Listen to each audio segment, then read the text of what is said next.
નમસ્કાર દર્શક મિત્રો, સરહદ ન્યૂઝ ચેનલમાં આપનું સ્વાગત છે. હું અનિતા ગોસ્વામી. હવે જોઈએ સમાચાર વિસ્તારથી. અંજારને ક્યારે મળશે લોકોને રેલવે અંડરબ્રિજની સુવિધા? રેલવે અંડરબ્રિજના અભાવે દરરોજ સેંકડો વાહનચાલકોને થતી પરેશાની. શું આ બાબતે આગેવાનો આવશે આગળ?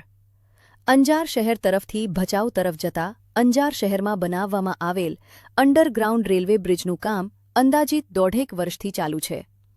આ બ્રિજનું કામ શરૂ થયું ત્યારે પણ ઘણા સમય સુધી અહીંથી અંજાર આવજાવ કરવા માટે નાના વાહનચાલકો માટે કોઈપણ જાતની સુવિધા કરવામાં ન આવતા દરરોજ સેંકડો વાહનચાલકોને સત્તાપર ફાટક તરફથી 4 કિલોમીટર લાંબુ ભારે ટ્રાફિકમાં અવરજવર કરવી પડતી.